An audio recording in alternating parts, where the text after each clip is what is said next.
Bueno, estimados y estimadas asistentes, a nombre del programa en Derecho, Ambiente y Cambio Climático de la Universidad de Concepción y el programa de Derecho y Política Ambiental de la Universidad Diego Portales, dirigido por mi amiga Dominique Hervé, les damos juntas la bienvenida al seminario Reforma del Código de Aguas 2022 y desafíos pendientes a la luz de la evaluación de desempeño ambiental. Agradecemos su interés en sumarse al aprendizaje y discusión sobre el derecho ambiental y de aguas y sus diversas instituciones. Este seminario se enmarca en el proyecto Fondesit Regular 1230-692, financiado por la Agencia Nacional de Desarrollo e Investigación, cuya investigadora responsable me ha tocado ser a mí y acompañada por la doctora Dominique Hervé. Los expositores que participan en este seminario son Cristian Rojas, Juan Francisco Zapata, Ulrike Broschke y Pamela Po. Estamos muy felices de poder asumir este tema con tan grandes panelistas y en un momento determinante, dado que hace muy poco fuimos objetos de una evaluación de desempeño ambiental por la OCDE y nos dijo que comparándonos con los demás países desarrollados hemos avanzado en algunas cosas importantes como la reforma del Código del Agua del año 22, la ley de cambio climático, la ley del SVAP, la reciente ley de turberas, pero sin embargo hay todavía muchos desafíos pendientes. Y en esos desafíos pendientes incluso nos fijó de alguna manera una agenda legislativa y nos dijo derechamente, hagan cambios legales y dicten normas. Y dentro de los cambios legales que nos está sugiriendo hacer es revisar cómo el nuevo régimen jurídico de las aguas debiera afectar a los derechos antiguos. Con el profesor Rojas vamos a ver que en la reforma del año 22 logramos ambientalizar el código, humanizar el código. También tendremos una conferencia sobre el derecho humano al agua, pero no siempre todas las normas, por ejemplo, ambientales del caudal mínimo ecológico, afectan necesariamente a los derechos antiguos o no siempre estos caducan o se extinguen de la misma manera como existe en otros derechos. Nos están diciendo que como les falta el agua a la gente y les falta el agua a los ecosistemas, debiéramos reasignar el agua. Debiéramos crear un mecanismo mejor que el que tenemos para reasignar las aguas. Veremos que tenemos uno, pero que opera en ciertas condiciones y bajo ciertos parámetros. Nos dice que cambiemos la gobernanza y que aprovechemos la excelente experiencia que estamos teniendo en los planes pilotos de Cuenca, y aquí tenemos a la mejor expositora que podíamos tener en Chile sobre este tema, para que luego dictemos una ley y tengamos una gestión integrada de cuencas con organismos representativos en cada cuenca y con definiciones claras de lo que tienen que hacer. Actualmente solo tenemos las mesas estratégicas de recursos hídricos en el contexto de los planes estratégicos de recursos hídricos en cuenca, que es un organismo, es un instrumento bastante acotado, valioso, pero acotado. Y luego espero yo que Pamela, que no ha llegado todavía y que aquí viene recién llegando, nos diga también qué desafíos de ella desde la gobernanza, ¿verdad? Desde las políticas públicas, en los cuales es, por cierto, una querida experta y experta que trabaja en Santiago, pero es que de nuestra querida Universidad de Concepción. Así que con estas palabras introductorias damos inicio al seminario e invito a nuestro primer expositor, al profesor Cristian Rojas, a exponer. Cristian es abogado de la Universidad de Valparaíso, magíster y doctor en Derecho de la Pontificia Universidad Católica de Chile, es profesor investigador de la Universidad Andrés Bello, es especialista en Derecho Administrativo, Derecho de Aguas y Derecho del Medio Ambiente, y es investigador asociado del Grupo de Regulación de Riesgos y Sectores Estratégicos de la Universidad de Barcelona. A continuación, entonces, le damos la palabra y él se referirá al régimen de los antiguos y nuevos derechos de aprovechamiento de aguas. Gracias.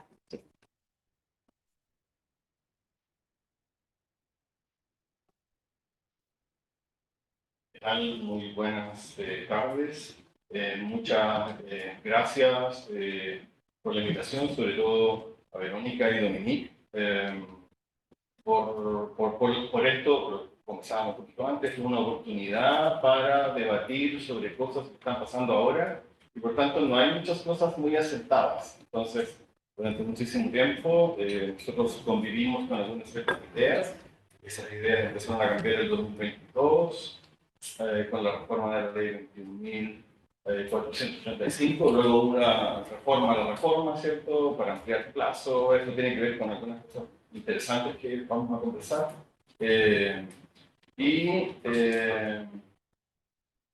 Les anuncio que si bien voy a tratar más o menos comparativamente el régimen de los antiguos, los nuevos derechos, yo no puedo evitar decir algo acerca del contexto, cómo esta reforma hace algo respecto de ese contexto y luego qué es lo que podría faltar eventualmente. Quiero tratar de decir algo en unos minutos acerca de lo primero y lo último, aunque me voy a concentrar en lo propio que es el régimen jurídico de los antiguos y los nuevos derechos. Y digamos que algo de estrechez hay sobre eso. Entonces, voy a ver si funciona esto. Y sí, funciona. Entonces, ¿cuál es el antecedente, lo que es el contexto en el cual nosotros estamos hablando? Es muy conocido, porque además se ha ido renovando el informe del Instituto de Recursos Mundiales, ¿cierto?, acerca de la condición en la cual se encuentra nuestro país, sobre la condición de estrés hídrico alto, ¿cierto? La siguiente lámina es una lámina del mapa de Chile con decretos de escasez a marzo del 2024, ¿cierto?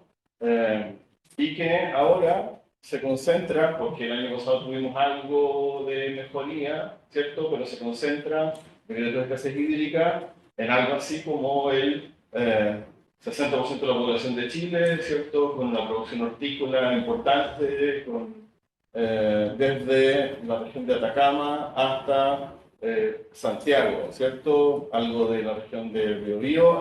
En el de enero todavía estaba, esto es una cosa muy loca, en el de enero todavía estaba Punta Arenas, así como Torre del Paine, así como de la escasez hídrica. Parece que salió un poco de eso, ¿no?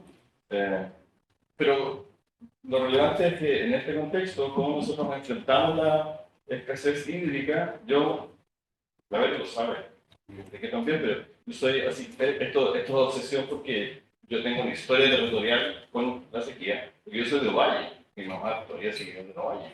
Yo vivo en Viña ahora, donde hay algo más de agua, pero mi familia era agricultor, vivía en el campo, qué sé yo, entonces en la región de Coquimbo, Valparaíso, en el interior de la región de metropolitana, ¿cierto? ¿Cuál es la política pública para enfrentar esto? ¿Cierto? La política pública es los cambios de energía, ¿cierto? Que es la hora. ¿Ah? Que por cierto, y esto es lo interesante, es que ese es el mecanismo que se ha inventado en Chile, que no se ha inventado, se copia, por eso no hay que inventar muchas cosas. El mecanismo que se utiliza para hacer esto, enfrentar la sequía, es los cambios de energía.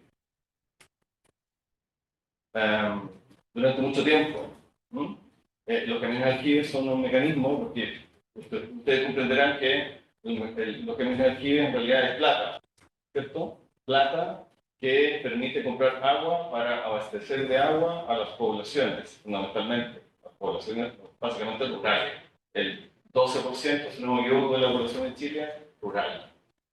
Ahora, ¿qué es lo que pasa con el resto de las cosas? Simplemente tienes decreto de sequía. El decreto de sequía te sirve, ya, por una parte para comprar plata para los camiones de energía, tener plata, digamos, para comprar agua, pero y por otra, forraje. Vamos a comprar forraje para los animales. Eso es, ¿cierto? Es una política pública que se basa en un concepto que se llama ayuda pública. Pero por supuesto, eso no sirve para generar más agua. Y entonces, durante 14, 15 años, nosotros tenemos decretos continuos, ¿cierto? Ahora, la gracia de la reforma de ahora es que en vez de que duren los decretos de escasez hídrica 6 meses, duran un año. Eso es, pues teníamos 15 años con esto. Eso se da como un poco lo mismo, ¿cierto? Porque el mecanismo es para enfrentar la sequía, no la escasez. No hay en Chile, no existen mecanismos para enfrentar la escasez. La escasez es sequía permanente. La sequía siempre en la regulación de agua fue una situación episódica. 4 años, ¿cierto? En un año que no te llueva. Es que ahora tenemos en realidad al revés, cada 8 años nos llueve una vez. Bien. Entonces esto genera fuertes conflictos socioambientales, por supuesto, una sequía de saqueo, ¿cierto? Incluso un eslogan que el gobernador de la región de Valparaíso utilizó, ¿cierto?, hasta como plataforma para llegar hasta la gobernación, que esto está grabando, ¿cierto? Sí, bueno, no importa. Y no ha hecho nada, digamos, no ha hecho nada, digamos, ¿cierto? Tenía una plataforma, trabajaste 2 años, digamos, para llegar ahí, llegaste y cero, cero. Por cierto, esto, y yo no voy a decirles nada acerca de esto, que no sepan, constituye una parte más, ¿cierto?, de las discusiones más importantes que nosotros hemos tenido durante los últimos 4 o 5 años, ¿cierto?, desde octubre del 2019, aunque esto viene desde antes, viene levantándose las discusiones acerca de qué diablos hacer con el agua, cómo tendremos nosotros las poblaciones, ¿cierto?, cómo satisfacemos el derecho humano al agua, cómo resolvemos el conflicto entre el mundo productivo y el mundo y la sanidad, ¿cierto?, pública. Y 5 años después, seguimos con multicompetencia, ¿cierto? Multicompetencia, esto es interesante, puse multicompetencia institucional, con Ulrike hemos conversado esto alguna vez. El sistema en Chile funciona en base a la competencia, entonces nosotros tenemos, claro, tenemos un competente, podríamos decir natural, que ya ni me acuerdo dónde está, obras públicas, por ahí arriba, Dirección General de Agua, ¿cierto? Con 40 instituciones más que todos compiten entre sí, no hay coordinación institucional. Lo que ha hecho la OECD es decir, más o menos, que está muy bien los avances, ya, pero ¿cuándo te pones a conversar en serio? Y mientras tanto, ¿qué? Soluciones parche. Desalación sin regulación. Voy a saltarme esto para llegar simplemente a, como no tenemos regulación, lo único que se ha sacado en temas de desalación para ordenar algo es una guía para la descripción del proyecto de planta desalinizadora realizado por el SEA. Uso de aguas grises, ¿cierto? Con reglamento, súper lindo, esto es 2018, con reglamento que todavía no sale. Lo que sí tenemos son estas, ya voy, dime cuánto tengo, 10 minutos, ¿no? ¿Sí? Quedan 11. Ah, no, en el 15. O sea, bueno, ya me comí la mitad, pero importante decir lo primero. Lo que sí hay son modificaciones en el Código de Aguas, 11 años de discusión para llegar a modificaciones bien significativas. Todo lo anterior que les he dicho yo no es para desconocer el avance. El avance, esto lo he dicho acá también, lo estoy diciendo acá, pero también lo he dicho por escrito antes, esto constituye la modificación más sustantiva realizada al código desde 1981. Y yo diría, es más, es la modificación, o sea, es el cambio de paradigma más importante que tenemos en nuestra regulación de agua desde que se dicta el primer código de agua en 1952. Genera una nueva época, yo lo he dicho, sí, nuevo código de agua, ya, algunos han discutido eso, bueno, a lo menos es una nueva época. La Dirección General de Agua coincide conmigo, porque le pone en la página web, le pone nuevo código de agua. Se ha tratado con éxito, creo yo, de hacer girar, pivotar, ¿cierto?, del punto central, ¿cierto?, del punto central de la regulación de aguas, donde estaba viva la regulación de agua, que era el mercado, ¿cierto?, la naturalización acerca de que el agua era un bien transable y estaba dispuesto para el mejor y más eficiente uso, ¿cierto? Ese es el centro de la regulación de aguas hasta la reforma, a otra distinta, ¿cierto? Donde pivota la regulación de aguas en un contexto administrativizado, ambientalizado, que permite ya no necesariamente, de hecho hay un instrumento que me gustaría, pero no va a haber tiempo, pero el pago de patente por no uso es un instrumento que choca con la regulación de aguas que tenemos nosotros hoy día. ¿Y esto por qué? Porque la parte importante de las cuestiones que tienen que hacerse en la regulación de agua es, sí, por supuesto, uso productivo, ¿cierto? Pero la naturaleza tan especial de este bien nos hace que comprendamos que también tiene otros intereses. Y el interés público es un interés relevante. En la regulación de aguas de hoy día, en el artículo 5, en el 5 bis y en el artículo 6, se ha desarmado, ¿cierto? De hecho, hasta conceptualmente se han eliminado cuestiones asociadas con el dominio para considerar el interés público, un interés público que además ha calificado, es decir, dice cuál es el interés público que existe respecto de la administración pública, pero también respecto a los privados. Digamos, ¿cuáles son las funciones que tiene que cumplir el agua en el contexto del uso?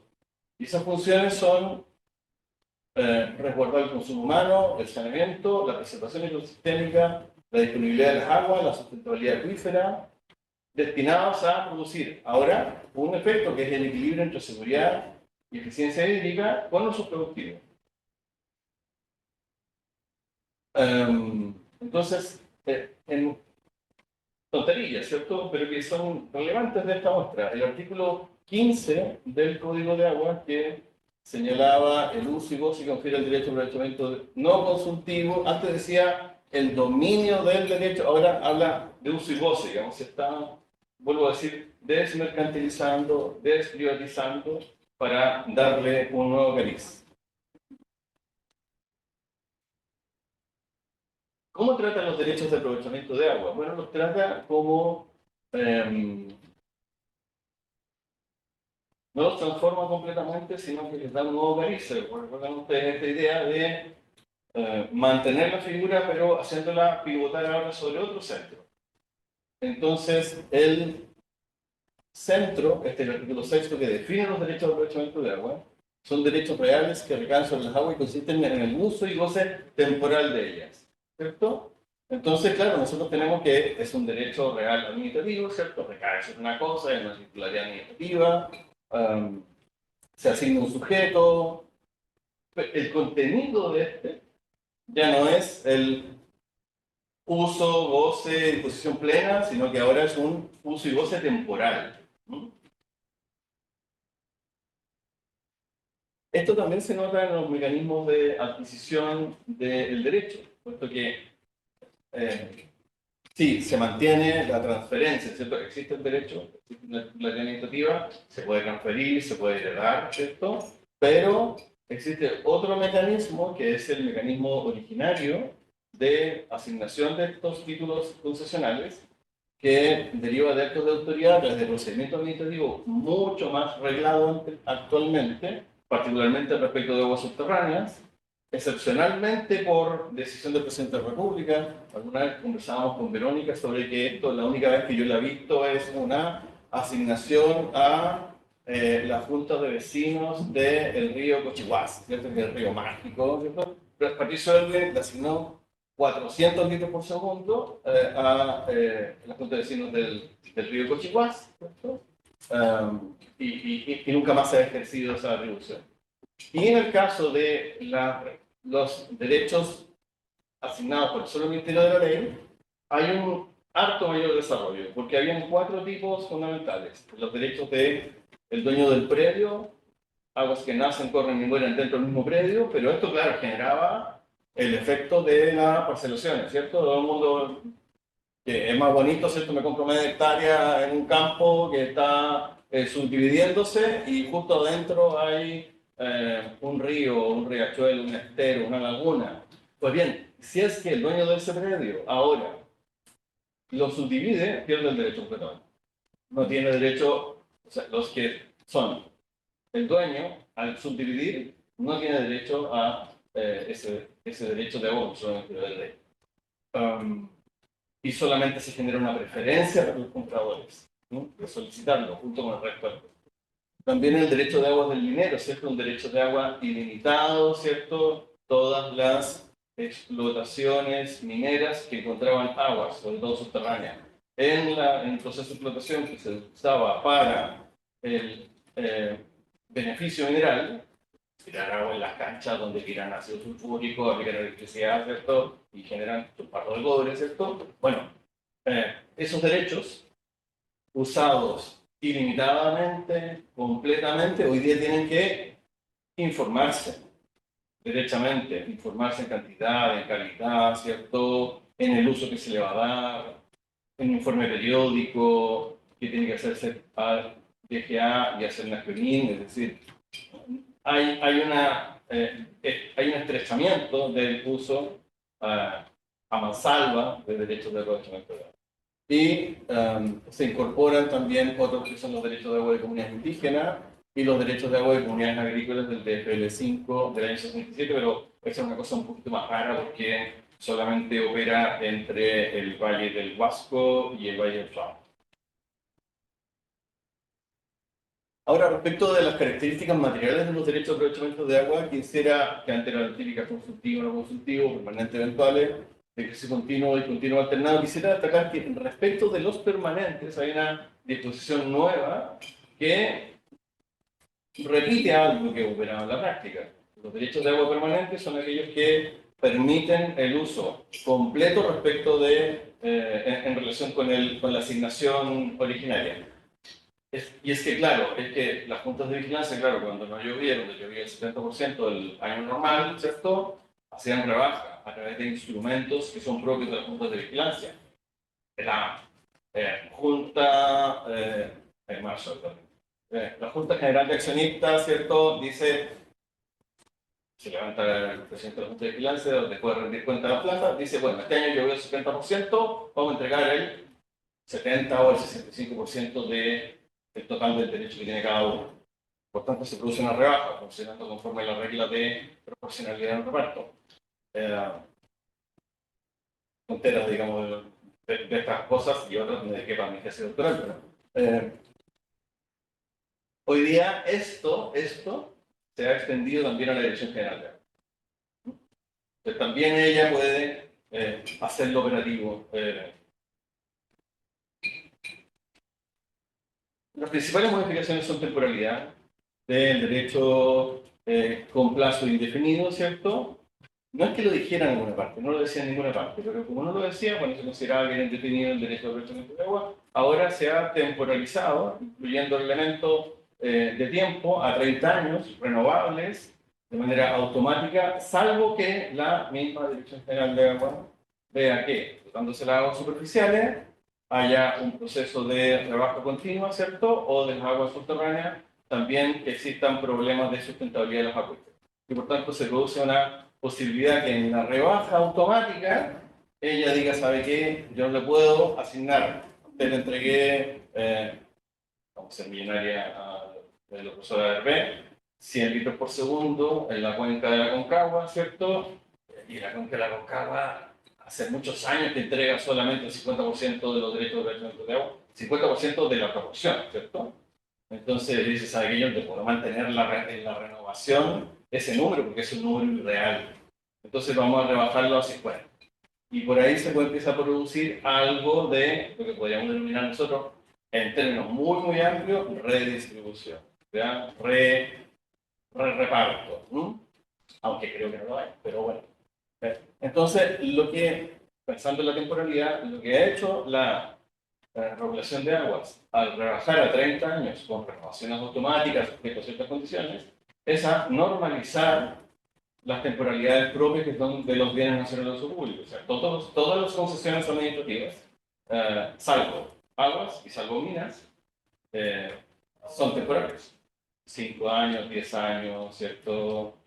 Y estamos hablando de concesiones sobre bienes nacionales de uso público. El segundo, respecto al ejercicio del derecho de aprovechamiento de agua, se autoriza a usar, conforme al artículo 17, toda el agua concedida. Pero si no existe esa agua concedida, debe producirse ese reparto alícuota, ¿cierto? Esta rebaja que hemos estado conversando. Esto estaba solo respecto a las aguas subterráneas. Porque respecto, perdón, superficiales, porque respecto al agua subterránea no había regla. Porque respecto del agua subterránea rige la regla de quien tiene la bomba más grande, digamos, saca más agua del acuífero.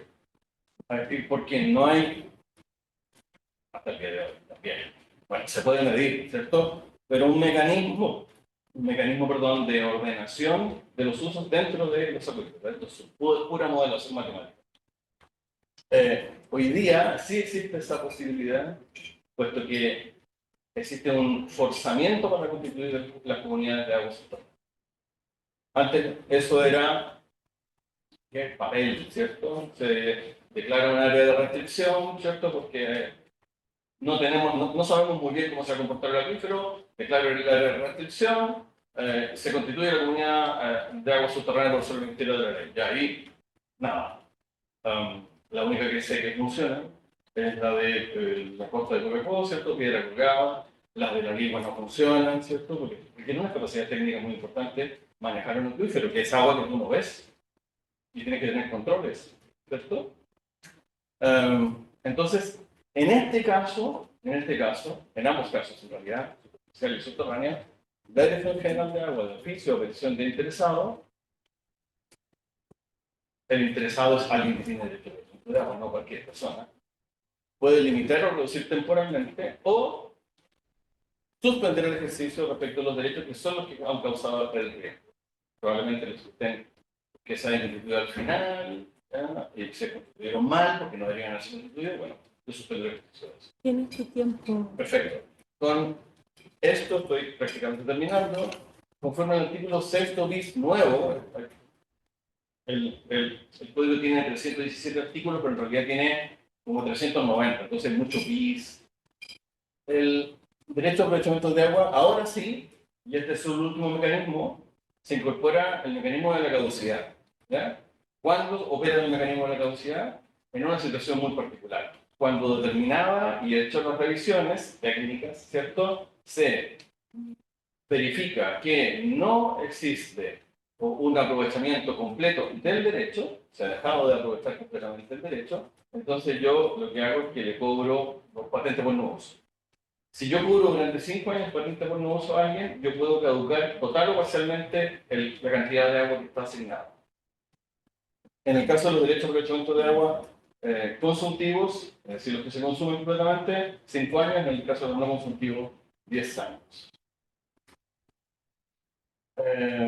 Y en este punto quiero plantear algunas preguntas, esto lo voy a dejar hasta aquí nomás. ¿Sirve esto de algo?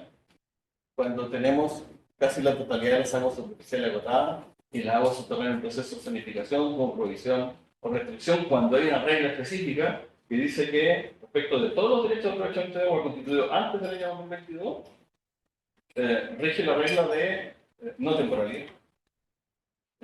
Porque la condición de los derechos de agua antiguos se mantiene vigente. ¿No será que falta algo o que faltó algo en la reforma? Y eso. Muchas gracias.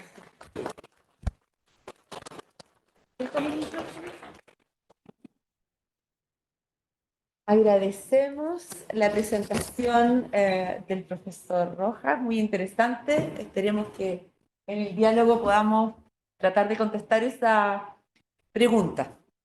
A continuación, damos la palabra a Juan Francisco Zapata, casi abogado de la Universidad de Concepción, investigador de hace varios años de nuestro programa en Derecho, Ambiente y Cambio Climático de la misma Casa de Estudios, quien expondrá sobre el derecho humano al agua, el estándar internacional y las obligaciones para el Estado. Juan Francisco viene justamente de una muy buena experiencia en el derecho internacional. Él se tituló en la Universidad de Concepción, ha estado realizando recién un máster en Derecho en Reino Unido, donde fue su tesis la mejor, ¿no? La premiada como mejor tesis, y sus intereses hoy día se centran en el derecho ambiental y en los derechos humanos. Así que bienvenido, Juan Francisco, muchas gracias. Yo creo que por allá.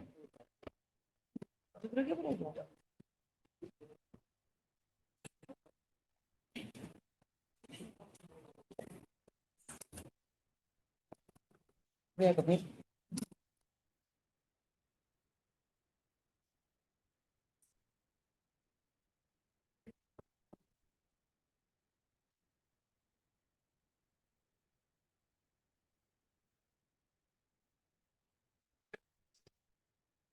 Muchas gracias, profesora. Muchas gracias por la invitación. Bueno, yo voy a hablar sobre el derecho humano al agua precisamente porque en la reforma del año 2020, 2022 digo, el Código de Aguas incorporó un reconocimiento expreso al derecho humano al agua dentro de su articulado.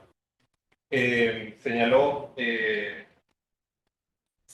abre comillas, el acceso al agua potable y saneamiento es un derecho esencial e irrenunciable que debe ser garantizado por el Estado. Esto constituye un cambio radical en la regulación que hacía el Código de Aguas que hacía el Código de Aguas y en la forma en que nuestro derecho reconocía, o más bien no reconocía este derecho al agua. Eh,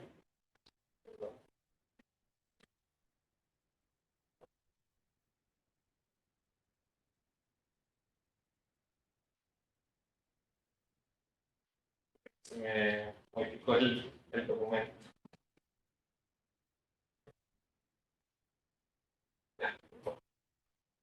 Bueno, entonces la reforma del código incorpora este derecho.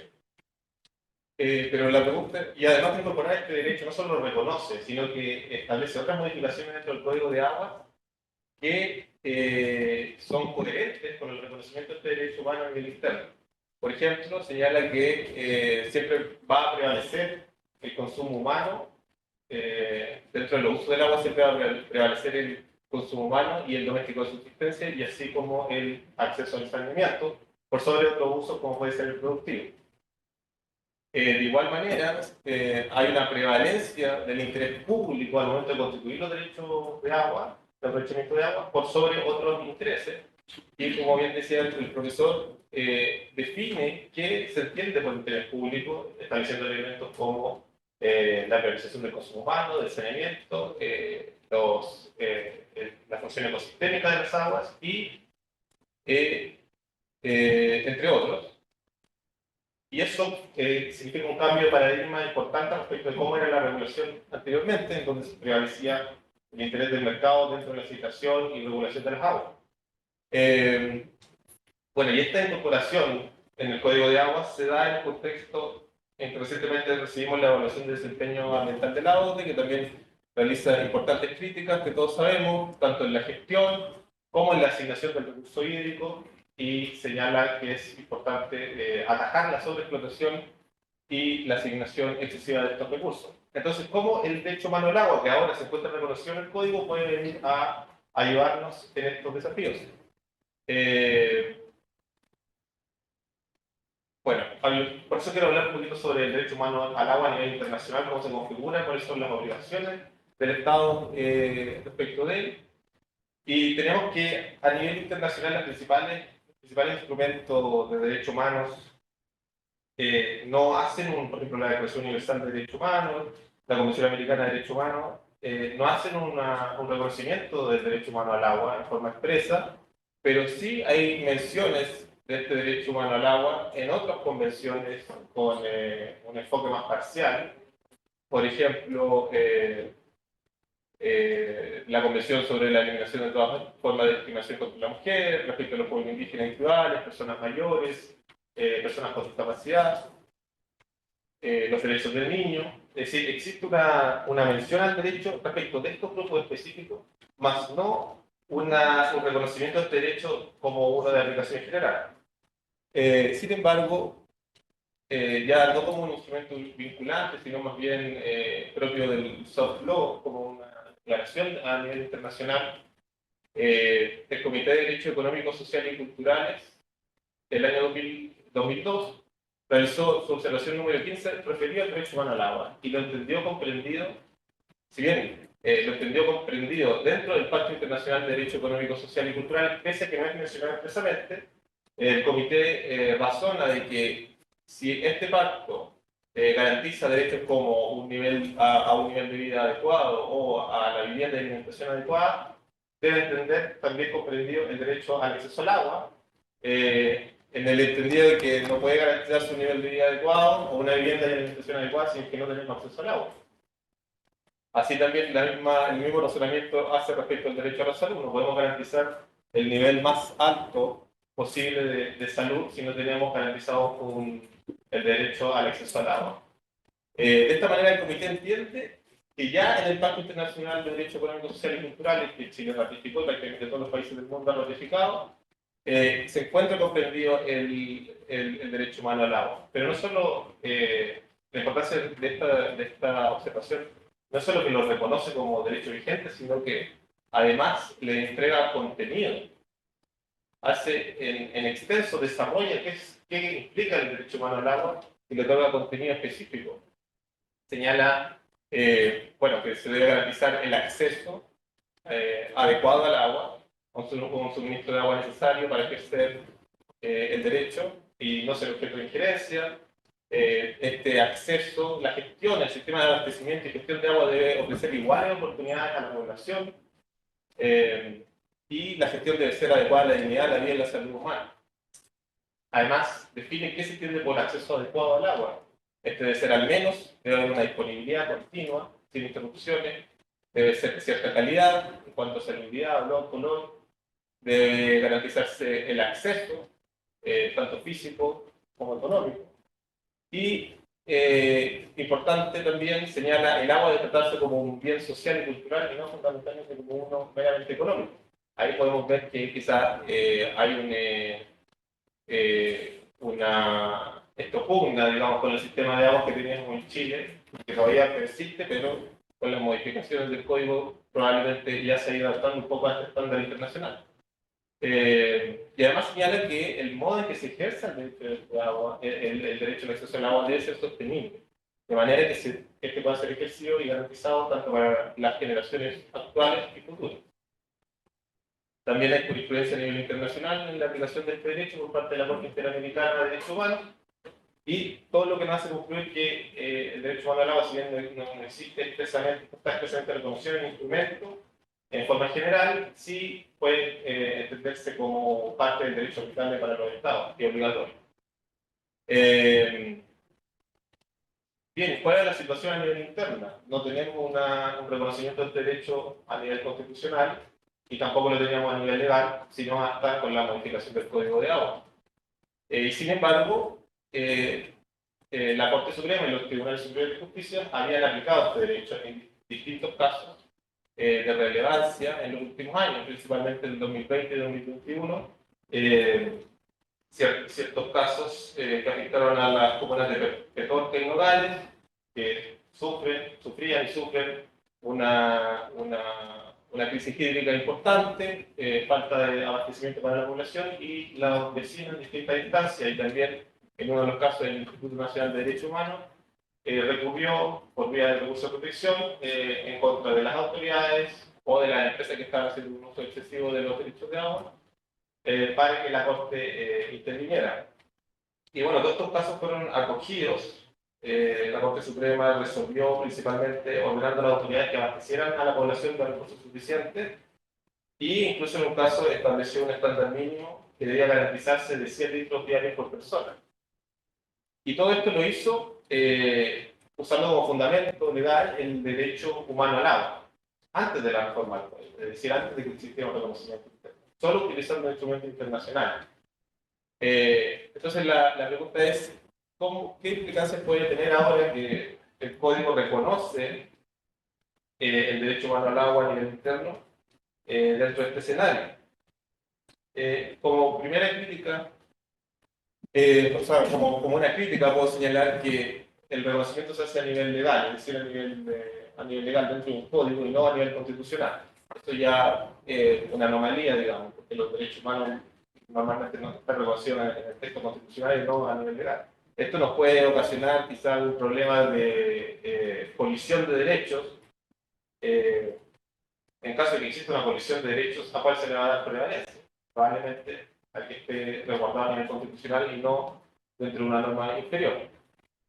Son hipótesis que me planteo. Sin embargo, también es cierto que aun cuando, antes de que existiera este reconocimiento a nivel del Código de Aguas, la Corte Suprema ya le da aplicación al derecho humano al agua solo utilizando instrumentos internacionales. Entonces, también podemos vaticinar que no debiese haber un retroceso en ese sentido. Otra cosa importante, al incorporar esta perspectiva de derechos humanos dentro de la regulación del código, hay un cambio en el paradigma en la asignación del recurso. Pasamos de una lógica de mercado a una de derechos humanos, en que prevalece el interés público. Así también, esta incorporación de la perspectiva de derechos humanos debiese tener incidencia dentro, al momento de interpretar las demás disposiciones del código. Si el código señala que es una obligación del Estado respetar y garantizar este derecho humano al agua, y sabemos que este derecho humano al agua no es una cuestión, no es un saludo de bandera esta declaración, sino que tiene contenido concreto. Al momento de interpretar el resto de las normas del Código de Agua, debe garantizarse que se resguarde el estándar establecido a nivel internacional. Así también, no solo nos va a servir para interpretar el resto de las disposiciones del código, sino también para interpretar el actuar o no actuar, las omisiones de la autoridad al momento de desplegar sus facultades.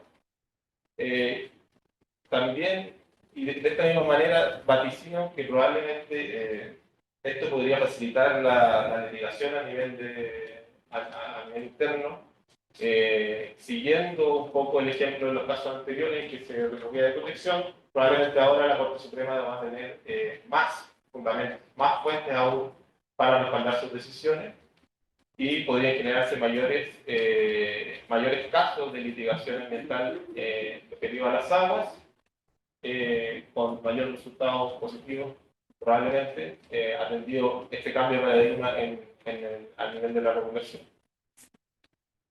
Eso sí. Muchas gracias.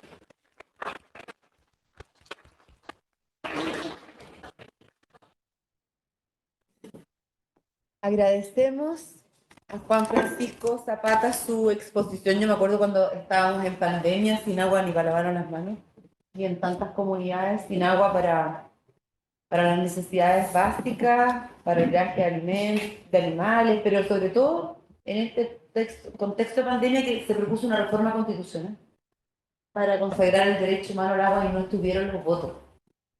No estuvieron los votos, ni siquiera en pandemia. Solo nos alcanzó para un reconocimiento legal y un reconocimiento que, como bien ha escrito también el profesor Rojas, es limitado en su reconocimiento en concreto. Bueno, pasamos a una tercera exposición muy interesante sobre los consejos de Cuenca, y que fue uno de los temas que abordó la Evaluación de Desempeño Ambiental, diciéndonos que tendríamos que tener una ley que regulara la organización de este tipo de consejos, y qué mejor que tener como invitada a Ulrike Broschet, es químico ambiental de la Universidad de Chile, magíster en Ciencias de la Ingeniería, mención química de la Universidad de Santiago de Chile. Tiene una larga trayectoria vinculada a la innovación en sustentabilidad, a la gestión estratégica de recursos hídricos y tecnología de tratamiento de aguas, entre otros temas. Actualmente es subgerente de sustentabilidad en Fundación Chile y líder de la iniciativa que yo sigo muy de cerca, Escenarios Hídricos 2030. Su exposición se titula Desafíos de una transición hídrica. EDA Chile 2024, análisis y hallazgos. Muchas gracias, Ulrike.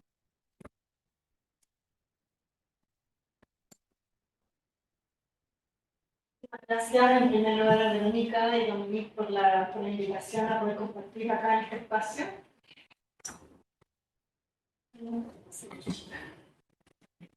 Bueno, la mirada mía sin duda va a ser desde otra perspectiva un poco más técnica, ¿cierto? No soy abogada, entonces el abordaje de escenarios hídricos 2030 fue desde el componente físico del agua, desde el componente químico, biológico, y desde ahí entender un poco cuáles son las inconsistencias que tenemos tal vez en el marco jurídico. Entonces les voy a un poco comentar algunos de estos hallazgos y voy a sumar también el tema de gobernanza que hemos venido trabajando. No quería perder la oportunidad de contarles un poco de estos hallazgos. De partida, solo decir que hay una serie de consensos y acuerdos a nivel nacional cuando hemos ido trabajando en las gobernanzas territoriales bastante amplias, de una serie de temas que tienen que ver con los distintos componentes del uso del agua, ¿cierto? Tanto ecosistémicos, de consumo humano, de coordinación, de gestión y de usos productivos coordinados. Y a partir de esos consensos, nosotros llegamos a una figura que propuso una transición hídrica basada en 4 ejes. En el centro, la gestión y la institucionalidad como uno de los ámbitos más relevantes, y luego otros 3 ejes relacionados con la conservación y protección de ecosistemas hídricos para, obviamente, resguardar las fuentes naturales de agua y todos los servicios ecosistémicos que prestan, la eficiencia en el uso del recurso y nuevas fuentes de agua.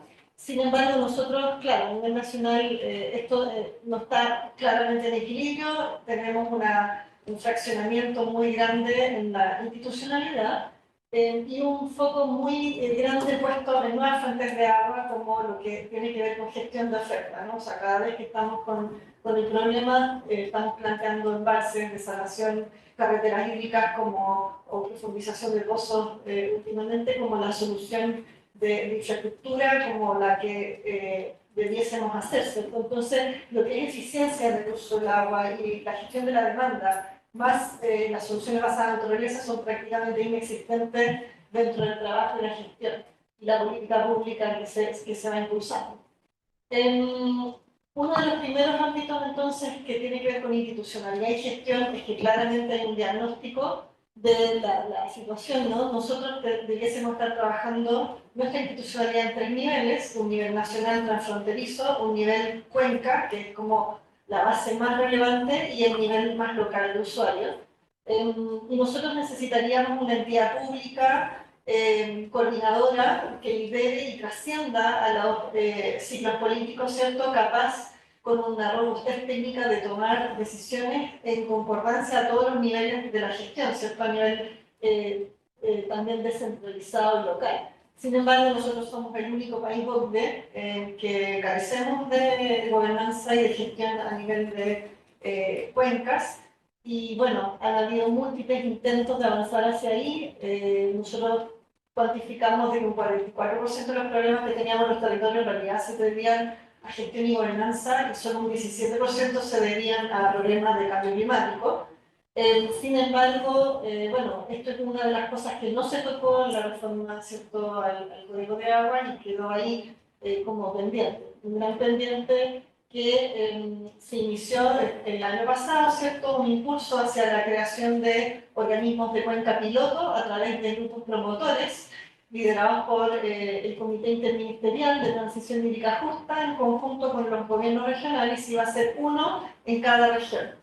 Este trabajo partió, nosotros tuvimos la invitación del gobierno de Santiago a apoyar técnicamente la formación del grupo promotor y su desarrollo en la cuenca del río Maipo, y aquí ustedes pueden ver un poco el estatus de ese trabajo, y la verdad es que hay muchos de estos grupos promotores que quedaron en pausa, que no han avanzado, que están ahí, no sabemos bien si van a finalizar, probablemente van a ser reemplazados por los planes de cuenca, ¿cierto?, y las mesas estratégicas de recursos hídricos que se está ahora desarrollando. Y bueno, nosotros quedamos ahí como un poquito colgando de la iniciativa porque como que este proceso quedó hasta ahí, ¿no? Nosotros en el grupo promotor del Maipo hicimos una invitación a distintas organizaciones de distintos sectores y representativos geográficamente de distintas zonas de la cuenca. Teníamos sector público, ¿cierto?, con todos los organismos los más relevantes relacionados, en municipios, tanto urbanos como rurales, de la sociedad civil y academia. Tuvimos también distintas ONG que representaban distintas zonas del territorio y también universidades, y el sector productivo con los sectores de la cuenca. Y bueno, se hizo un trabajo durante un año, el año pasado, hicimos una serie de talleres donde se fueron definiendo los lineamientos base para la conformación de este organismo de cuenca. Se definieron funciones que iban a desarrollar, cómo iba a ser la participación, la toma de decisiones, y se logró finalizar el proceso. Felizmente, ¿cierto?, llegamos con todas las organizaciones que habían partido hasta el final, y con un documento base para lanzar este organismo de cuenca. Esperamos nosotros que se logre en las próximas semanas, a ver si podemos partir con el inicio de un proceso de conformación de una gobernanza a nivel de cuenca que luego, por capas, ¿cierto?, vaya yéndose de manera armando en forma más robusta cada vez más, ¿cierto?, y pueda ir apoyando la gestión y las intervenciones en los recursos hídricos. Ahora, otros temas que nosotros hemos visto, más allá de la gobernanza y la gestión, por ejemplo, quiero mostrar algunos datos. La situación de los acuíferos y los derechos de agua. Nosotros cuando leímos el informe de la OCDE nos hizo tanto sentido porque habían varios lineamientos que nosotros hemos evidenciado.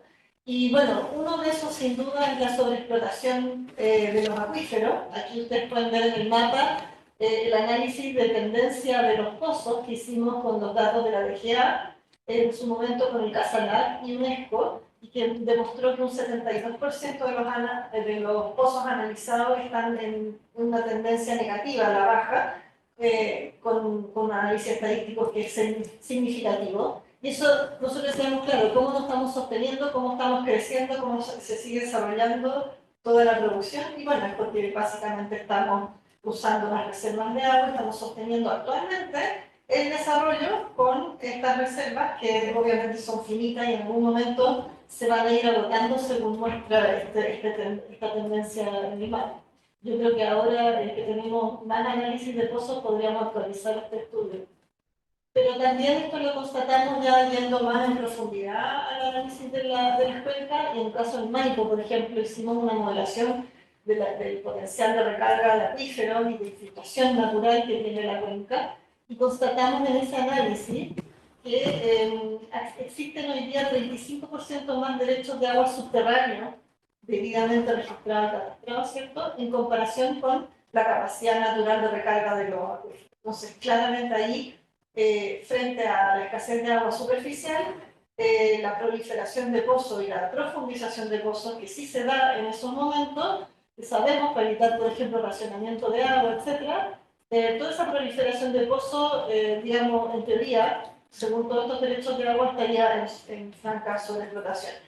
Y bueno, en el Maule tenemos 13% más derechos de agua subterránea otorgados en comparación con la capacidad natural de recarga. Entonces, esto es algo que pone, digamos, de evidencia el sobreotorgamiento, no solamente de los no regularizados, sino de los que efectivamente sí están cadastrados.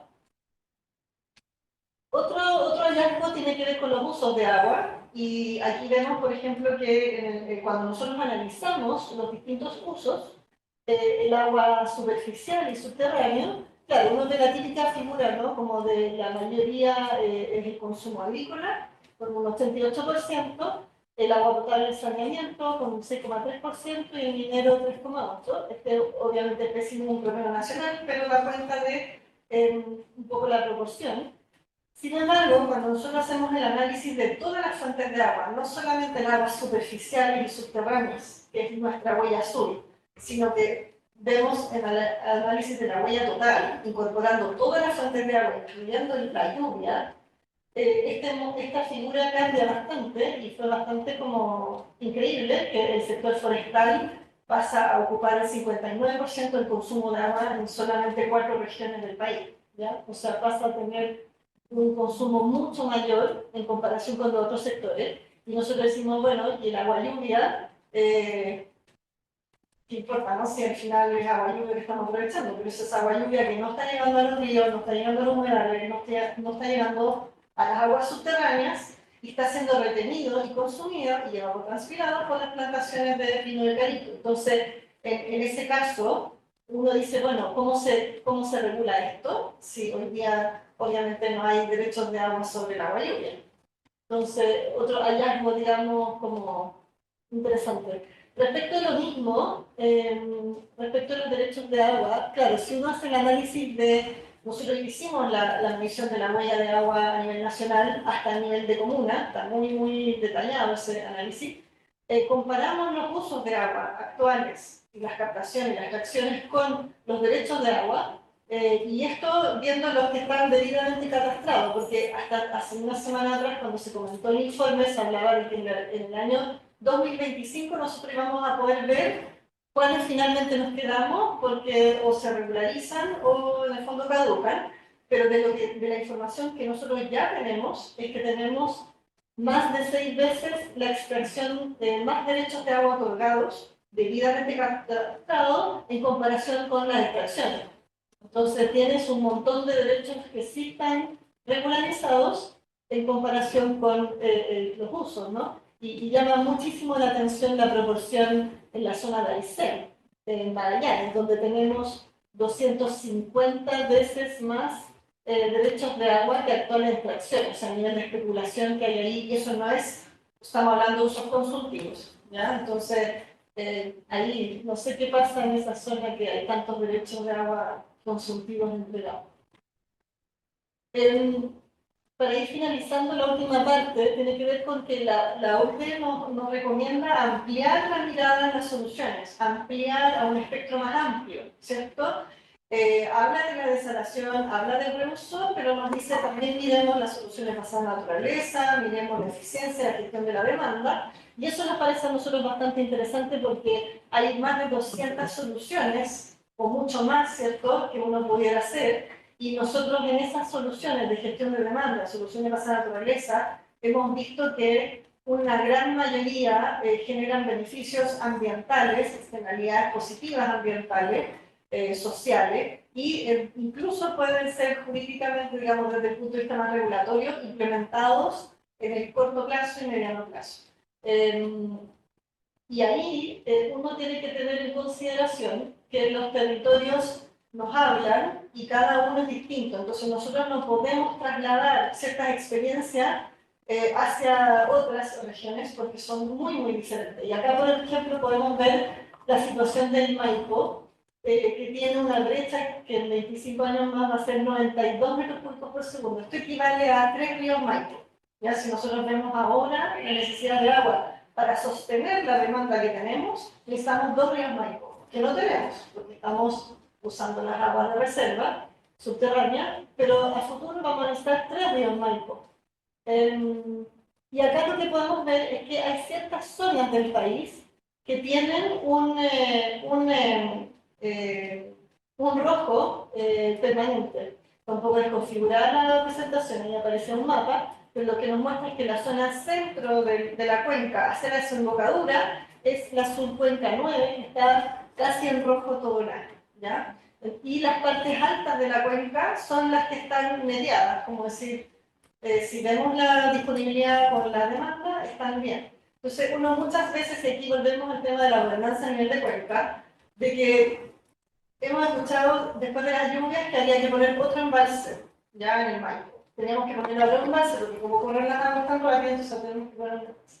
Sin embargo, pasa que hoy día ya es deficitaria la cuenca en la parte media-baja. Entonces, si nosotros retenemos ahora agua arriba, obviamente va a generar un efecto agua abajo. Y eso indica la importancia de estar mirando, obviamente, la cuenca como un todo y no lo típico que es por secciones. Y en el caso del Maule, que no se ve tampoco porque está desconfigurado, tenemos periodos de brecha de agua y periodos de excedencia, es decir, donde hay bastante agua, ¿ya? Entonces, cada territorio es muy, muy diferente y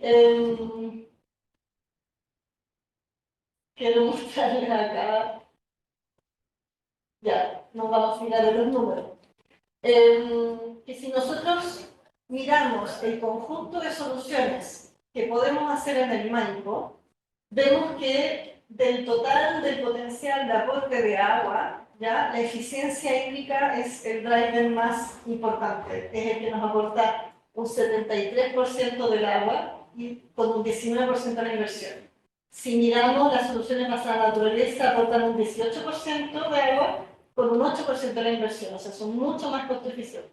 Y las nuevas fuentes de agua, donde se había incluido ahí una mega desaladora, aportaba solamente el 9% a la brecha y se llevaba el 73% de la inversión. Entonces, la pregunta es, ¿en qué vamos a invertir? Entonces, no, hoy día estamos colocando desalación como la primera opción, pero hay muchas otras opciones que son más costo eficientes y nos aportan más agua. Entonces, esto es algo que tenemos que mirar en cada territorio. Y probablemente la experiencia del norte, donde yo pongo una desaladora, me mueve la aguja porque la demanda es baja, en la zona central y sur cambia completamente esa oportunidad. Y en el caso del Maule, las soluciones basadas en la naturaleza aportan el 53% del agua, o sea, bastante, porque ahí llueve mucho más, y significan un 0,5% de la inversión. La eficiencia, 46% de aporte, con 6,5% de la inversión. Y la mayor parte del costo se lo llevan las nuevas fuentes de agua, con solamente un 1% del agua. Entonces, cuando uno hace la mirada de la costo-eficiencia y el potencial de cada territorio, nos va cambiando la figura. Pero eso pasa cuando miro la cuenca como un todo. Y probablemente si lo miro sectorialmente o por secciones y no miro el conjunto, voy a llegar a otra solución. Entonces, básicamente acá la mirada tiene que ser a la cuenca y ahí es donde está la mayor costo-eficiencia. Y espero que, bueno, en parte estos hallazgos y esta evidencia fortalezca y robustezca la idea de tener que hacer ciertos ajustes. Y eso se lo dejo a los abogados jurídicos ahí que saben. Gracias.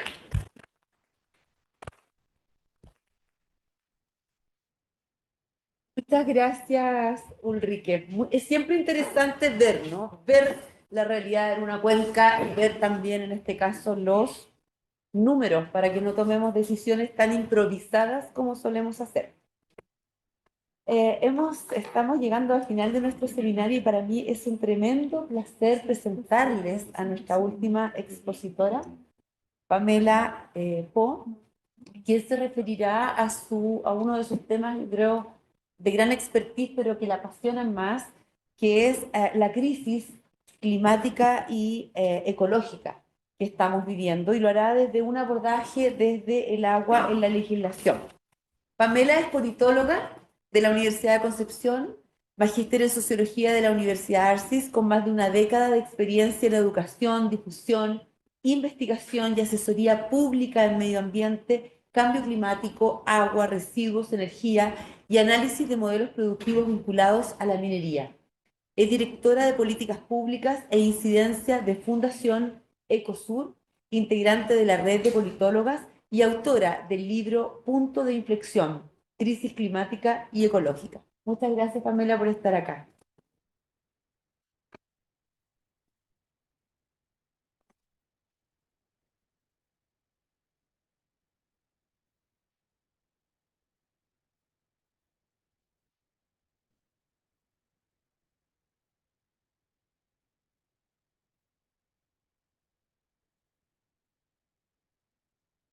Excelente.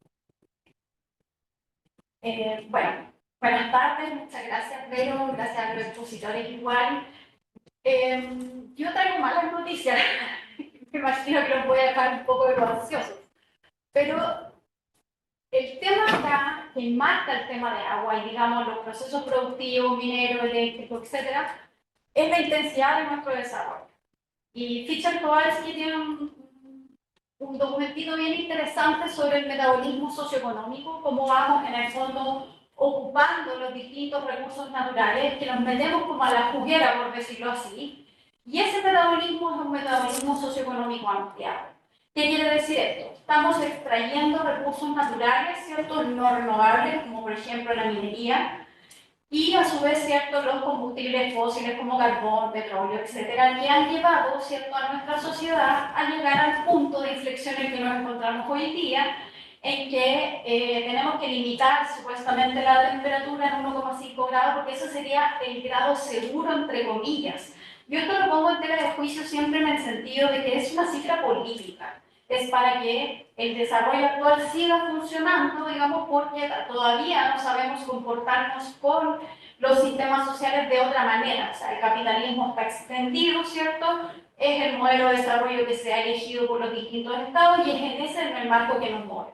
Entonces, cuando queremos hablar de transformación, queremos hablar de otro tipo de desarrollo, la verdad es que parecemos, sobre todo yo, ¿cierto?, como gente loquita que está diciendo cosas que la verdad, en el fondo, cuestionarlo es cuestionar un dogma al final del día. Pero sabemos que tenemos la razón. Entonces, ¿por qué? Límites planetarios, ¿cierto? Tenemos que los científicos Roström y Stefan, ¿cierto? En el Centro de Resiliencia de Estocolmo, identifican 9 límites planetarios que tienen que estar en equilibrio, y estos límites planetarios lamentablemente están siendo traspasados. Esta gráfica la pueden encontrar en distintos años, esta es la del 2023, en donde en el tema de agua, por ejemplo, ya hemos traspasado el agua azul, como decía bien Enrique, el agua azul es la del agua superficial y agua subterránea, ¿cierto? Pero también el agua verde, y el agua verde es la que contiene el suelo.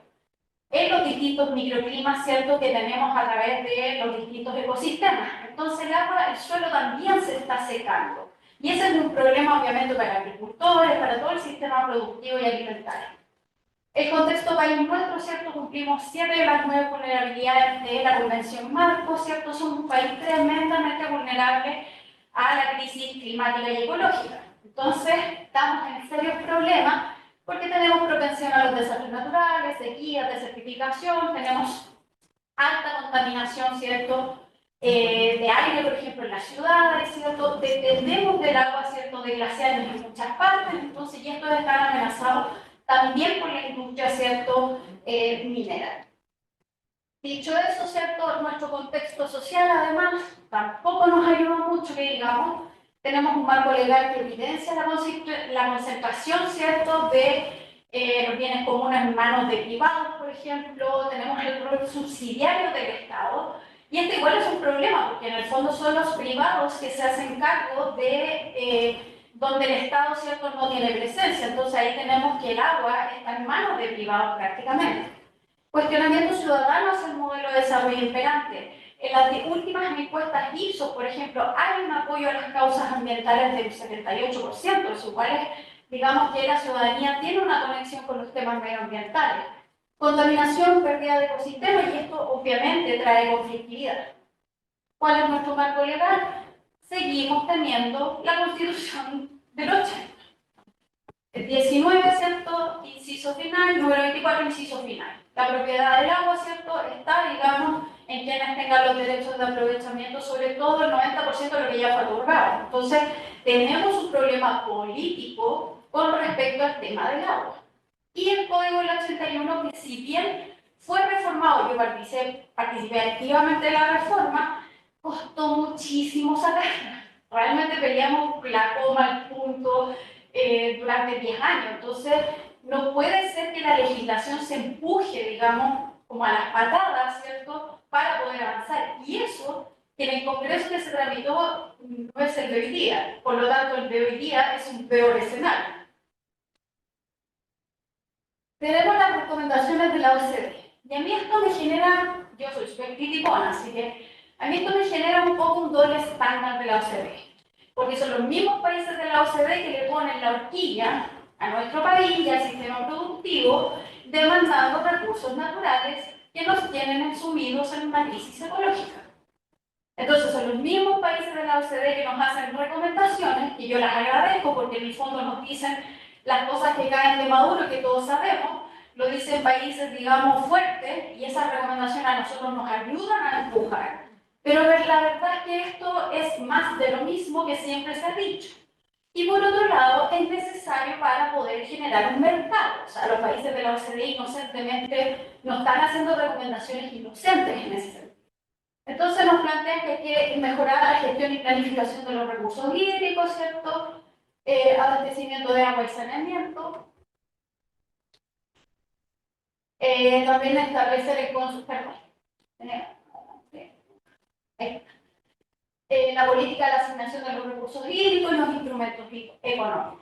Y acá es donde tenemos, digamos, ok, yo estoy ok con soluciones basadas en la naturaleza, estoy ok con todas las recomendaciones que hacen, pero como les digo, no conversa con los propios países, que es lo que les están exigiendo a Chile. Tenemos además las herramientas, ¿cierto?, la reforma del Código de Agua, que es lo que se podía hacer en el contexto de la Constitución del 80. O sea, no se puede avanzar más con ese marco legal. Y entonces establece el consumo humano y el saneamiento, la preservación ecosistémica, el Estado podrá establecer reservas de agua, y esto lo encuentro bastante interesante. se vela por los acuíferos, sus niveles de agua, mayor información, y el 148, creo que es uno de los más importantes dentro de todo lo ecosistémico que trae, que es que el presidente podría otorgar derechos de aprovechamiento en cuencas agotadas. Y ahí es cuando yo digo y planteo como, ¿por qué estamos yendo a desalinización de agua si hay una herramienta en el código que permitiría dar agua, ¿cierto?, a la cuenca? A mí me extraña que el presidente vaya a inaugurar una desalinizadora de Minera Los Pelambres, ¿cierto?, cuando Pelambres ocupa 800 litros por segundo. Es como, ¿por qué no le sacamos 10 litritos a Pelambres como 10? Ni siquiera estoy hablando de un montón de agua, y eso ya sabe. Entonces aquí hay un sinsentido entre lo político y lo técnico que pareciera que no está conversando. Entonces tenemos un problema político grave. Recomendaciones de la OCDE versus la realidad. ¿Cuál es la realidad? 2 procesos constituyentes fracasados. Por ende, reforma constitucional, dificilísimo que ocurra. Menos con la composición de hoy en día del Senado y de la Cámara. No hay ni una posibilidad, por lo menos en estos 2 años, de meter una reforma constitucional. Además, ¿quién la va a empujar? Yo no voy a. Por otro lado, la composición actual, bueno, lo acabo de decir, ¿cierto? Por ejemplo, la lógica hoy en día va hacia el otro lado. Se presentó un proyecto de tranque que aumenta el tamaño de los tranques de 50.000 a 250.000 metros cúbicos con un muro de 15 metros y los exime de evaluación de impacto ambiental. Entonces, y se aprobó y pasó al Senado. Entonces, ese es el escenario que tenemos hoy en día de realidad. O sea, la realidad no está conversando con las recomendaciones de la OCDE hoy en día. El gobierno actual no ha presentado ninguna reforma en materia de agua y tiene retrasos con los reglamentos al código. Los reglamentos supuestamente están en Contraloría, pero no sabemos cuándo van a salir de ahí. Entonces también tenemos un retraso con lo que hoy en día con lo que ya se legisló. Hay priorización de la seguridad, pero no de la seguridad humana. Hoy en día los partidos políticos transversalmente es el llamado a la seguridad. Proyectos de ley sobre seguridad, pero seguridad humana no se está hablando, digamos. Y por otro lado hay un tecnooptimismo y profundización del extractivismo, lo que agrava la crisis ecológica. Como bien decía ahí uno de los expositores, el tema forestal se ha negado eternamente entrar a estudios de impacto ambiental. Sabotearon el proyecto de ley que había que hacía esto. Y lo sabotearon también en, digamos, el 94, cuando se estaba legislando, digamos, la ley de medio ambiente, que ingresaban sectores forestales a estudios de impacto ambiental y las sacaban, digamos. La indicación fue de Piñera, por si acaso. Entonces tenemos un problema en que la realidad y la política no conversan. Y preparación, necesitamos prepararnos para sobrellevar una nueva era.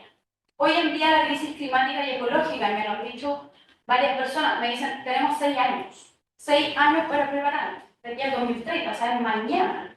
6 años no es nada en política pública. Entonces tenemos un problema grave para abordar en materia de agua. Hoy en día hay autores que plantean que el colapso ecológico va a llegar. No nos gusta hablar de colapso, a veces sí, a veces no, digamos, porque el colapso igual nos puede detener, digamos, como efectivamente estamos en un colapso ecológico porque se nos van a extinguir 1 millón de especies siguiendo la tendencia actual. El problema es que cómo lo vamos a abordar y lo que está ocurriendo políticamente en Chile y en el mundo es que están saliendo autoritarismos sobre esta materia. Entonces el sistema político y la ciudadanía no conversan hoy en día. Y hay una crisis de la democracia también. Entonces abordar la crisis ecológica sin democracias sanas nos tiende a llevar hacia el autoritarismo. Entonces tenemos escenarios políticos complejos en los cuales, ¿cierto?, se sigue, digamos, con la extracción de la naturaleza y por otro lado, ¿cierto?, la presión de los países del norte con los del sur. África, ¿cierto?, América Latina, tenemos un problema sur-sur con el norte global porque el norte global no disminuye sus consumos. Y si no disminuye sus consumos, todo el recambio tecnológico que se nos ha ofrecido no va a servir porque sigue colocando presión al sistema. La demanda minera, la demanda de la frontera minera en Chile está tremendamente presionada por esto. Hablan de la carbono neutralidad como si fuera una medallita de oro, Y la verdad es que la carbono neutralidad tiene muchísimos problemas, porque queremos ser carbono neutrales, pero yo no quiero disminuir mi consumo, quiero seguir emitiendo, pero solamente emitir. Esa lógica pone presión en los territorios, pone presión en el agua, pone presión en la extracción de minerales, pone presión en el litio, pone presión, ¿cierto?, en el famoso hidrógeno verde que no es verde. Entonces, hay un problema de desarrollo sobre estas materias y que si no lo sabemos, no sabemos, por ejemplo, educar a la población, hay que hablar con lenguaje honesto, con lenguaje sencillo. A la gente hay que hablar de que hay una crisis que es grave, digamos. Generar colaboración. Debiera el Estado, por ejemplo, generar ciertas ayudas a ciertas autonomías. ¿Qué quiero decir esto? La ciudadanía no puede esperar que después de cada desastre el Estado llega, digamos. Cada vez llega menos porque en el fondo no puedes ir de desastre en desastre. Las arcas han ido, por ejemplo, en el caso de Chile, con el mega incendio del 2023, después de las inundaciones, nos hemos ido comiendo los ahorros. Entonces tienes que preparar a la ciudadanía para saber enfrentar este tipo de desastres. Respuestas desde lo individual y colectivo, batería de políticas públicas que fortalezcan lo local, los municipios son esenciales en esta materia, y no se les está dando el rol que requieren. Lo mismo el tema de los boles.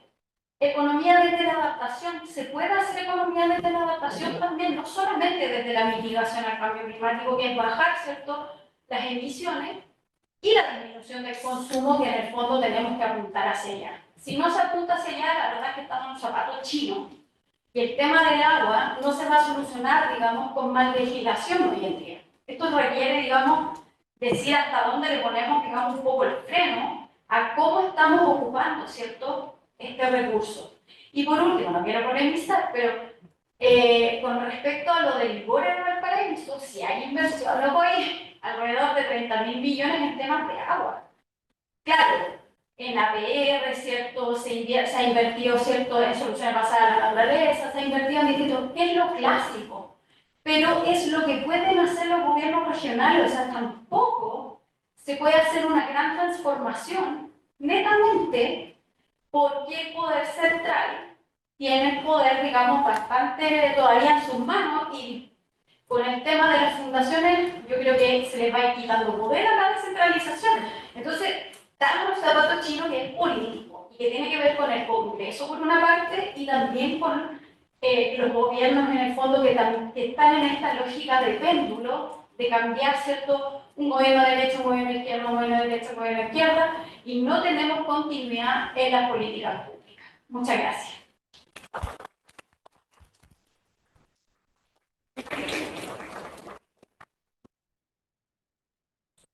Muchas gracias, Pamela, por esta exposición, y procederemos ahora a tener, ojalá el mayor tiempo posible, alguna conversación con las preguntas que ustedes nos han enviado, con otras preguntas que a nosotros ya nos habían hecho llegar, con todos los conferencistas.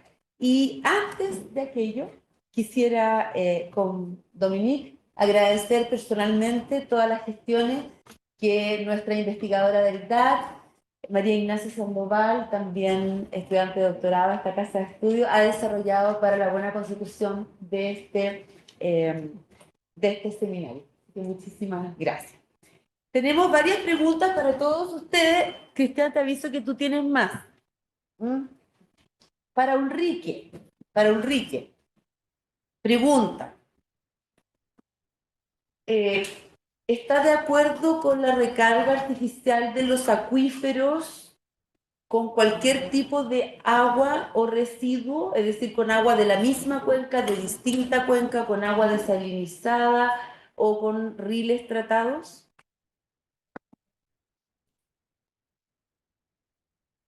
Nosotros lo que hemos estado viendo en general es infiltración por gravedad y no recarga como conocemos a presión, ¿cierto? Hacemos la diferencia ahí entre infiltración por gravedad y recarga a presión, que eso requiere otros permisos y es más complejo. Nosotros sí estamos muy de acuerdo con la infiltración de aguas para aprovechar, por ejemplo, lo que son aguas lluvias. Nosotros hemos ido pavimentando las ciudades, hemos ido erosionando, eliminando cierta vegetación nativa, y eso hace que hoy día los suelos desnudos los suelos degradados, erosionados, el agua corre y ha perdido su capacidad de infiltración. Entonces, hay técnicas ancestrales, existen técnicas de revegetación con nativos que promueven la captación y la infiltración de aguas lluvias. Hay sistemas también de infiltración en riberas de ríos, en los mismos lechos, varias técnicas que estamos promoviendo y que nos permitiría una mayor resiliencia y también menos daño, ¿cierto?, con estas aguas que corren de manera muy intensa con mucho sedimento.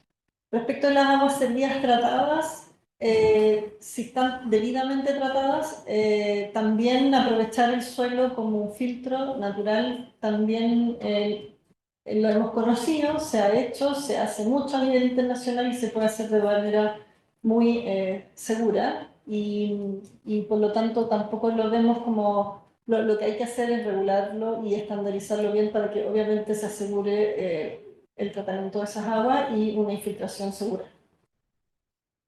Muchas gracias. Para Pamela, la OSD destacó que tiempo atrás que dejáramos los incentivos perversos para el medio ambiente y este año incluyó la dignificación por el riego.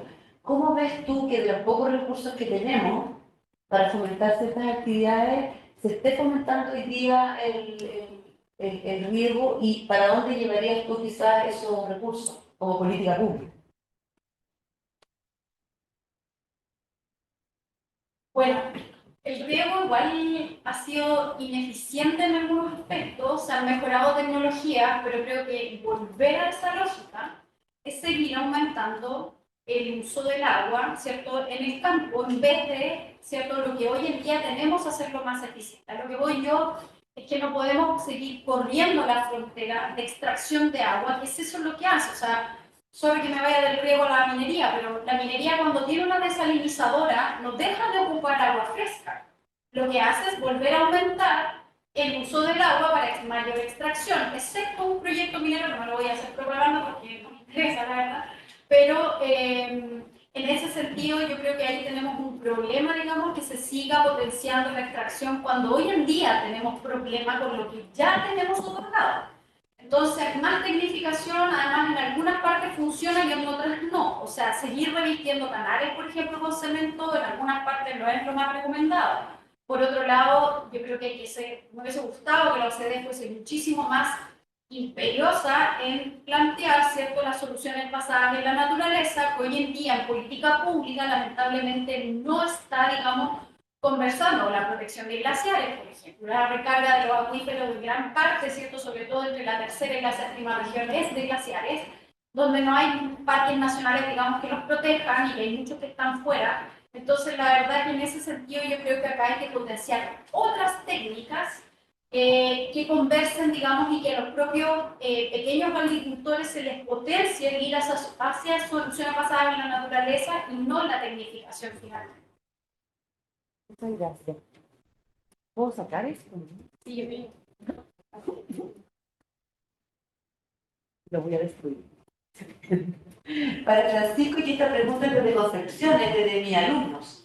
Mis alumnos te preguntan si la entrega de agua con camiones aljibes satisface el estándar internacional de derecho humano al agua y que si no es con camiones aljibes, ¿qué tenemos que hacer en la zona rural?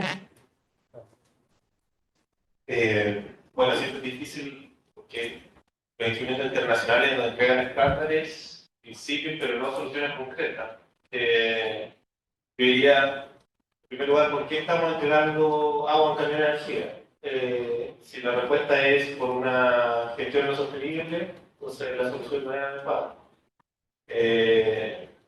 La observación número 15 del comité señala que la gestión del agua tiene que ser sostenible.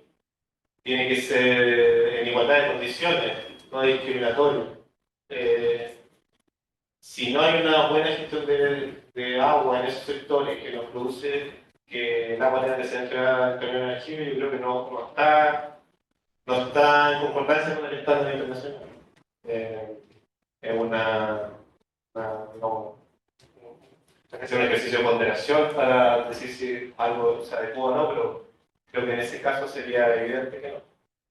Y la solución, tampoco yo creo que el derecho internacional lo puede tocar, pero habría que buscar una solucionar la sostenibilidad de la gestión. Yo creo que los expertos técnicos pueden dar más solución. Muchas gracias. Cristian, la primera te la voy a hacer yo, no la hizo nadie, pero es que tú dijiste en tu exposición que no tenías claro si los instrumentos que tenemos hoy día son de redistribución real o cómo debiera ser una buena redistribución del agua. ¿Quisieras explicarnos un poco más eso? Las otras preguntas que tienes te las adelanto, que son si para disminuir el agua de un derecho de agua antiguo, por ejemplo, para caudal ecológico o para derecho humano al agua, habría que indemnizar. Si hay experiencia comparada sobre derechos perpetuos que pasan ahora a ser temporales, si serían o no también indemnizables o no. Y si crees en el mercado de las aguas, pero eres partidario de controlarlo un poco más. Después seguimos con la última pregunta para Enrique, con Francisco y Pamela. Te tocó más pesado. Sí, pero yo creo que todas, digamos, circulan en torno a más o menos lo mismo. A ver, hay experiencias sobre derechos perpetuos y después podríamos hacer un proceso de administrativización. En España, antes de la reforma del 85, existían derechos privados, digamos. Ellos estaban mucho más complicados porque ellos tenían derechos privados sobre el agua y derechos, y el 85 cambia eso con la ley de aguas en España y se produce un cambio radical. Y entonces ellos lo tuvieron mucho más pesado como proceso, pero salieron adelante porque hicieron un proceso de transición. Esa es la cuestión. Ahora, claro, en el 85 no estaban todos los derechos en España otorgados, ¿cierto? Sino que, sobre todo el área, una cuestión técnica, de desarrollo técnico, tecnológico, sobre todo, salvo en algunas partes, había mucho y un intensivo uso de derechos de aguas superficiales, pero muy poco subterráneos, salvo en Canarias, ¿no? Por razones obvias, pero en el resto de España entonces se desarrolló fuertemente, pero por la vía de la instrumentalización por instrumentos de derecho administrativo del dominio público. El proceso de redistribución, o si para disminuir derechos hay que indemnizar, en principio no, porque el mecanismo que está establecido en la reforma fue una disminución, podríamos decir, lógica, ¿no? La disminución lógica es, si yo tengo menos agua, yo tengo que hacer redistribución hacia abajo. Eso no implica necesariamente que vaya a generarse espacios en donde yo tenga la capacidad, como administración pública, la capacidad para otorgar nuevos derechos en base a esos derechos que podríamos decir vuelven al dominio público. No existe, simplemente es una medida de gestión que está, de gestión que realizan, por ejemplo, las juntas de vigilancia, que son los gestionadores del agua, respecto de, y que se pone en negro sobre blanco en el Código de Aguas ahora, ¿no? Había una regla muy general en el código y ahora se aplica para aguas subterráneas. Yo diría que el gran déficit es aguas subterráneas. No tienes una organización, alguien que efectivamente redistribuye el agua cuando empiezan a bajar las cantidades. Un mecanismo, sin embargo, si por ejemplo redistribuidor es aquel que se produce cuando se caduca todo o parte de un derecho. Ahí yo voy a tener la posibilidad de redistribuir esa agua, es decir, asignar nuevamente. Y otro mecanismo, que en todo caso está desde siempre, en el artículo 27 del Código de Agua vigente, es la expropiación. O sea, la expropiación jamás se ha usado. Y hay un mecanismo también que se usó, yo escribí un artículo hace muchos años acerca de eso, que es una redistribución en sequía. Y es que la redistribución en sequía suponía que intervenida una cuenca por sequía extraordinaria, existía la posibilidad de elegir a quienes yo les entregaba el agua. Eso se intentó hacer, bueno, eso estaba sujeto a que a aquellos que no les entrego el agua, yo tenía que indemnizarlo. En el fondo, eso se intentó. En los años 80, no, perdón, 70 y, no me acuerdo si el 79 o el 84, eran precisamente en el río Maipo. En el río Maipo se intentó hacer, entonces dijo, no, ¿sabe qué? El agua va a ir solamente para la sanitaria. Entonces los agricultores dijeron, bueno, ¿y nosotros? Porque el mecanismo dice que tiene que indemnizarnos a nosotros. Ah, entonces no lo hago. Esa fue la respuesta de la autoridad. Entonces, existían esos mecanismos de expropiación, una redistribución, ¿cierto? Y con elecciones de destinatarios antiguas, digamos, muy poco sofisticados, ¿cierto? Esos mecanismos, pero existían. Y la última cuestión acerca de mercado controlado. A ver, todo tiene que ver de nuevo con qué es lo que hago yo con un bien nacional de uso público, si es que lo entrego solamente al mercado o si lo controlo. Esto es interesante porque eso va a depender, digamos, si yo tengo disponibilidad de bienes, por supuesto, pero si no tengo disponibilidad de bienes para poder usarlo, va a ser súper difícil que yo pueda utilizar y entregar solo al mercado esto. Meto algo de contrabando. El pago de patente por no uso opera sobre la base de es un mecanismo, ¿cierto?, que castiga el uso ineficiente del agua. Pero si yo tengo, y eso por tanto lo que hace es que me fuerce a mí a usar todo el agua disponible de acuerdo a mi título. Hasta hace muy poquito, aunque tú no tuvieras capacidad, es decir, aunque existiera rebajada la cantidad de agua, si es que no existía a través de algún instrumento oficial eso, por ejemplo, yo podría hacer no sacar todo el agua disponible que tengo en mi título, o no sacar todo el agua disponible que tengo en mi título superficial o en mi título subterráneo. Y lo hago para mantener esa agua medido en la bomba, ¿cierto? En la bomba, porque eso es un mecanismo así, se mide en la bomba, si sacaba, es que usted tiene 50 litros, y no está sacando 20, es que no quiero sacar más, digamos, porque si no no, es que yo le voy a castigar porque porque deja de usar los 30, pero si en realidad los estoy reservando, eso respecto a la superficial y respecto a los subterráneos. Entonces sancionaban a través de eso. Entonces hay una incompatibilidad de instrumentos en ese caso con el objetivo que se pretende, que es el de la sustentabilidad superficial y subterránea. Todas las soluciones basadas en la naturaleza supone que yo tenga agua para echar, digamos, en algún momento. Y esto es muy relevante, voy a decir algo solamente al final, para ejemplificar. La Junta de Vigilancia del río Elqui, no sé si este último año, porque han estado muy mal, pero la Junta de Vigilancia del río Elqui, que es un río que está entregado superficialmente de manera completa en el siglo XIX, aunque tiene la resolución misma de agotamiento de principios de los 2000, se autoimponían un caudal ecológico para el río completo,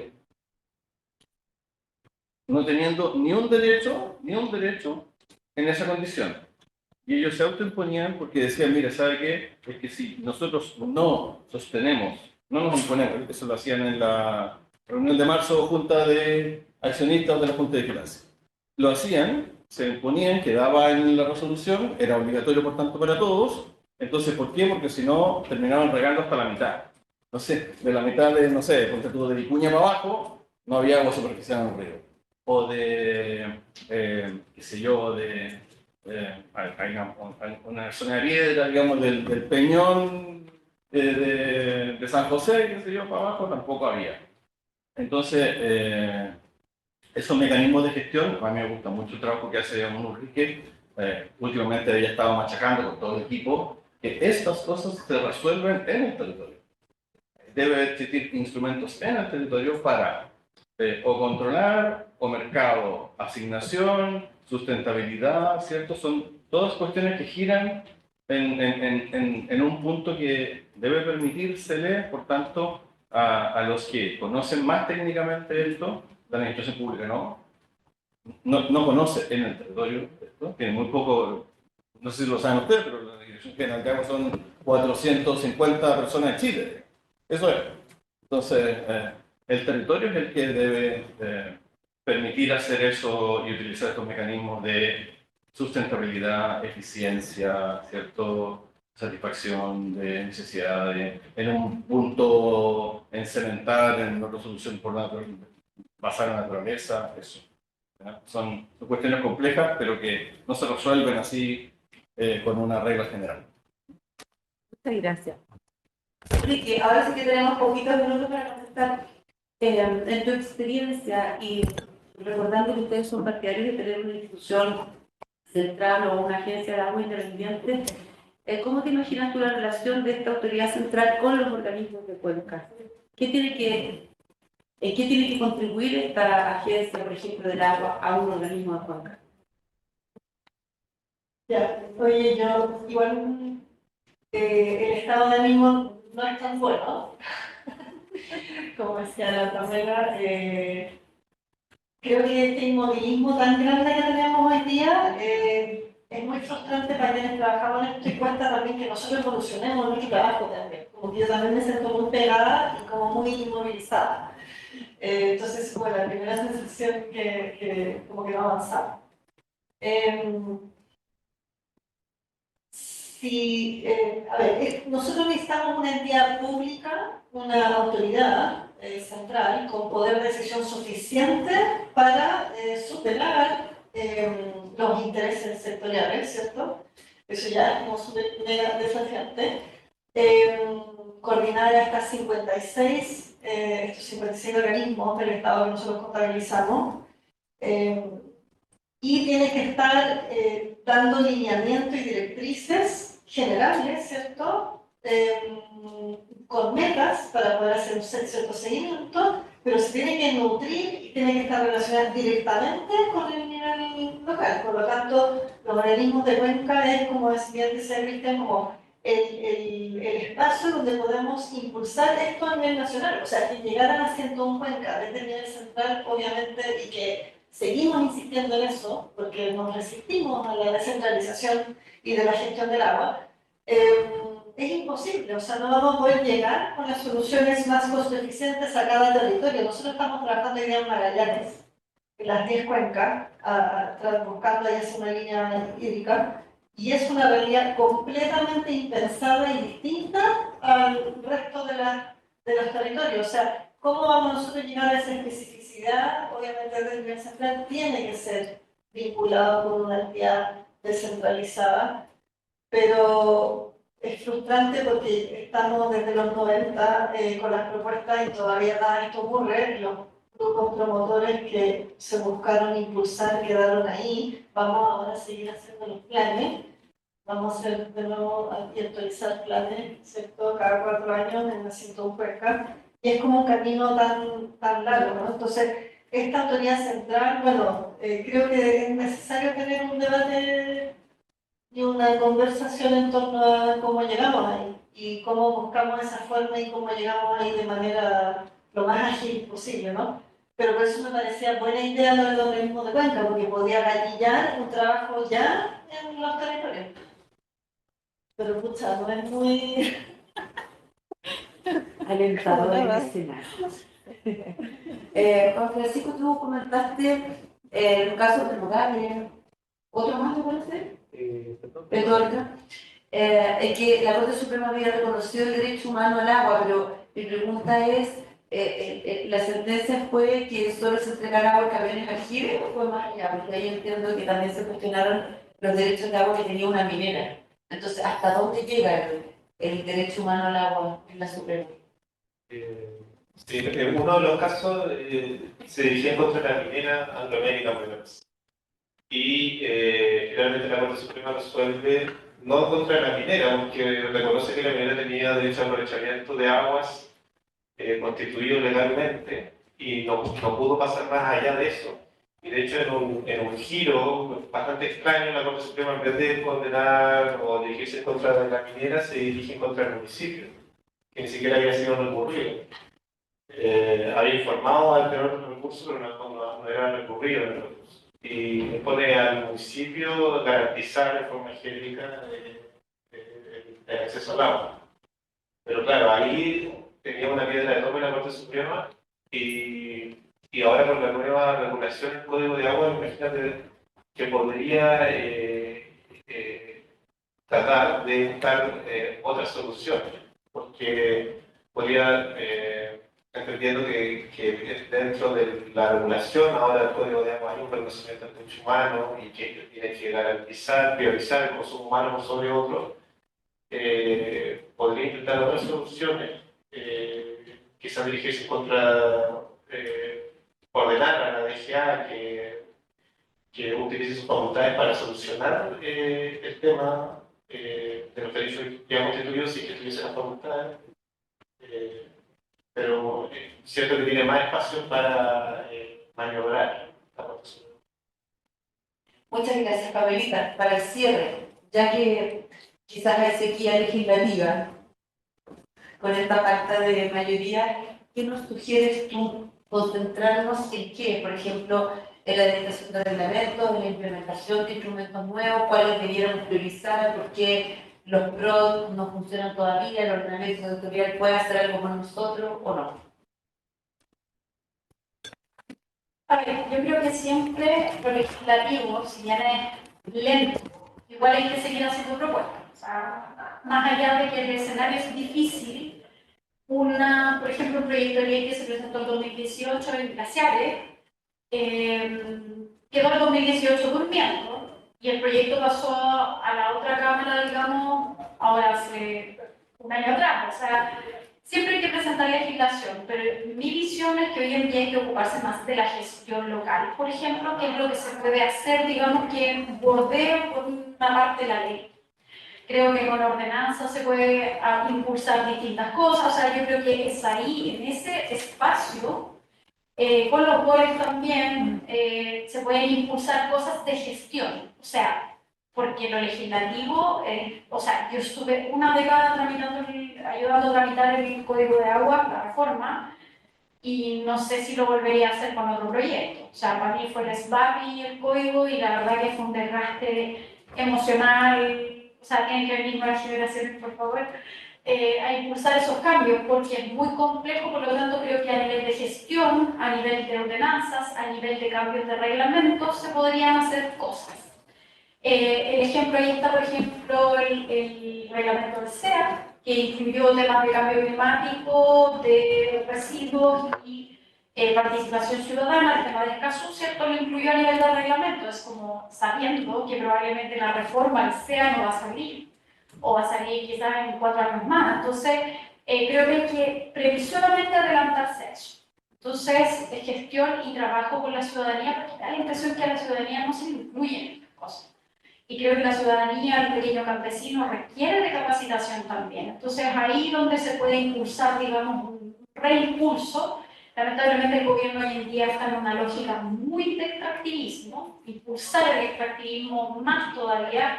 Entonces, eso no ayuda. Pero creo que las universidades, las fundaciones, todos podemos impulsar, aunque sea en un lugar pequeñito, digamos, se pueden impulsar esos cambios. Muchas gracias.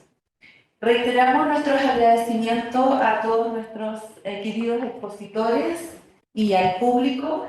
El programa de Derecho Ambiente y Cambio Climático de la Universidad de Concepción, la Facultad de Ciencias Jurídicas y Sociales de la misma Casa de Estudios, el programa de Derecho y Política Ambiental de la Universidad Diego Portales y la Facultad de Derecho de esta universidad extiende sus agradecimientos al público asistente a este seminario y a la Agencia Nacional de Investigación y Desarrollo que financia el proyecto Fondesit Regular. Muchas gracias. Nos vemos en la próxima oportunidad.